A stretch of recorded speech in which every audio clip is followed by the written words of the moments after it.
The night it happened was colder than the rest, the kind of night that made the city seem older, lonelier, and darker than usual. The office building stood like a silent monument of glass and steel, towering over the sleeping streets below. Inside, where life usually hummed with printers, ringing phones, and footsteps echoing across marble floors, there was nothing but a vast emptiness. Every light had been switched off hours ago, except one, glowing faintly behind a thick, frosted glass door on the 20th floor.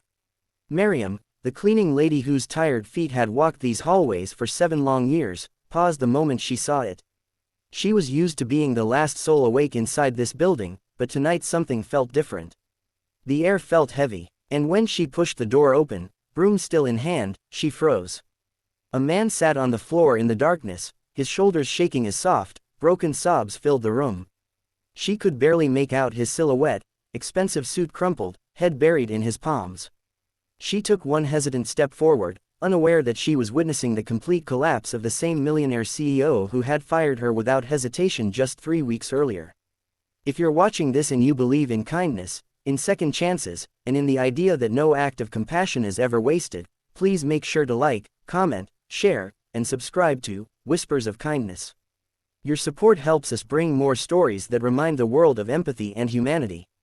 Miriam stared at the man for a long moment, unsure if she should interrupt him, unsure if he was drunk, injured, or simply lost. She didn't yet recognize him as Ryan Carter, the ruthless, polished, untouchable CEO of the massive corporation she had once cleaned for. The very man whose face had been printed on magazines, on hallway portraits, on the laptops of every new employee. The same man who ordered massive layoffs that swept away her only job with one cold email. Tonight, however, he looked nothing like a man of power. He looked small, fragile, and broken, as though all the strength had drained from him and left him hollow.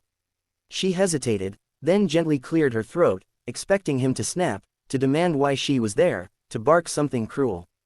But he didn't even react. His sobbing only grew harder, and something inside her, something instinctive, maternal, and human, urged her forward. She crouched beside him and quietly asked if he was hurt. Her voice was steady, though her heart trembled with fear. It wasn't until he lifted his face that she truly saw him. His eyes were red and tired, his jaw clenched tightly, and the devastating truth struck her like a blow. It was him, the man who had taken away the only job she relied on. The man who didn't know her name, didn't care about her children, didn't think twice before discarding her. And yet, she couldn't bring herself to step back. His grief filled the room like smoke. Miriam felt it, absorbed it, recognized it. Not because she loved him, not because he deserved her kindness, but because she had been broken too.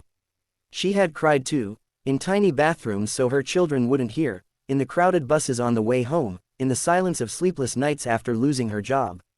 Pain recognized pain, even when wrapped in $1 million suit. Slowly, Ryan began to speak, not looking at her, not realizing she wasn't just a passing stranger. He talked about failure, about losing everything he had built. He talked about a scandal that happened just hours earlier, a financial betrayal from his closest partners, the board turning against him, the company's downfall now splashed across every news screen. His voice cracked as he confessed that his mother had passed away 2 days earlier, and he never made it to see her because he was too busy trying to save a business that wasn't loyal to him in the end.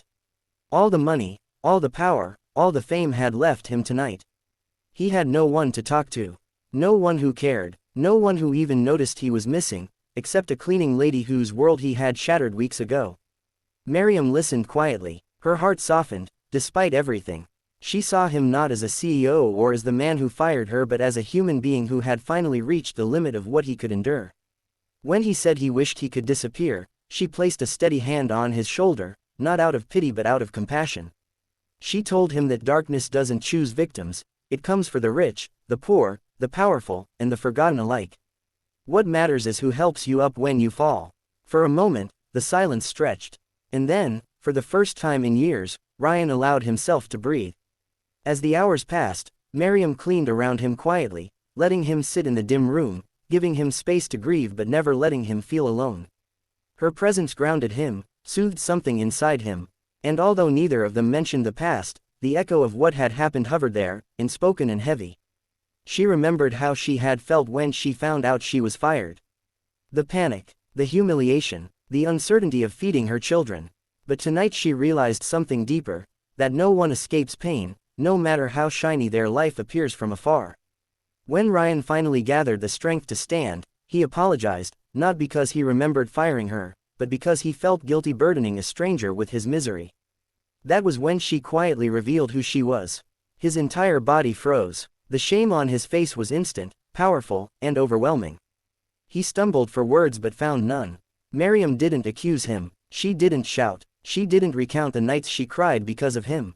Instead, she simply said she hoped he found peace, and she walked toward the door with her broom in hand. But something inside Ryan cracked wide open. He couldn't let her leave, not after she had shown him more kindness in 2 hours than anyone had in years. He called out to her, his voice trembling. He admitted what he had never admitted to anyone: he had never realized the lives behind the names on the layoff list. He had never thought of the families he hurt. He had been drowning in ambition for so long that he forgot humanity. The days that followed were transformative. Miriam didn't return to the building after that night. She assumed her part was done and that life would continue as it always had, hard, uncertain, but survivable. She picked up small cleaning jobs in random places, struggled to pay rent, and kept her head down. What she didn't know was that Ryan wrote her name on the first page of the notebook where he planned the rebuilding of his life. He needed, to make things right. 2 weeks later, a letter arrived at Miriam's modest apartment. It wasn't a job offer. It was an apology, written sincerely and without excuses. Inside the envelope was something she could hardly believe: an offer to oversee the cleaning services department for the company's new rebuilding branch. It came with full benefits, a stable salary, and the promise that her children's education would be funded until they graduated. She cried the moment she read it, not because of the money but because someone finally saw her worth. Meanwhile, Ryan slowly rebuilt his life, not as a powerful CEO who hid behind glass walls, but as a human being who finally understood that empathy was worth more than every stock he had ever owned. He visited Miriam's family, helped her children with school supplies, and listened when she spoke. He didn't do this out of guilt anymore. He did it because she had saved him from drowning in the darkness that night. She was the turning point he never saw coming. As months passed, their bond grew, not romantic, but something far deeper. A connection built on gratitude, humility, and the quiet understanding that fate brings people into our lives for reasons that often remain hidden until the right moment. Everyone around them noticed the change in Ryan. He walked differently. He spoke differently. He led with compassion he had once considered a weakness. He credited Miriam every step of the way, telling his team that true leadership starts with seeing the humanity in every person around you. In Miriam, she rose, slowly, steadily, beautifully. Her children thrived, and she finally felt the weight on her shoulders lighten.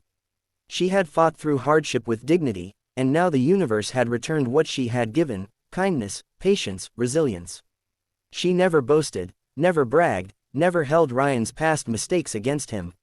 She understood that people are capable of change, especially when someone chooses to believe in their better side. Years later, Ryan stood on a stage, invited to speak at a global leadership conference. The crowd expected advice about success, strategy, and wealth, but he told them a different story.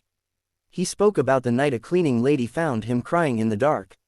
He told them she taught him the most important lesson a CEO could ever learn: that every person matters, and no success is real if it costs someone else their dignity. When he finished, he pointed toward the front row, where Miriam sat proudly, tears glistening in her eyes. The audience rose to their feet, not for him, but for her.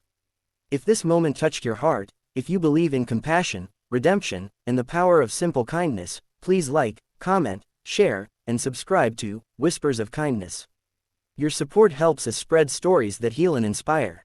Before this story ends, we have a special request. Please comment: kindness changes everything, if you felt even a single moment of emotion while listening. Your words help this community grow into a place of warmth and humanity.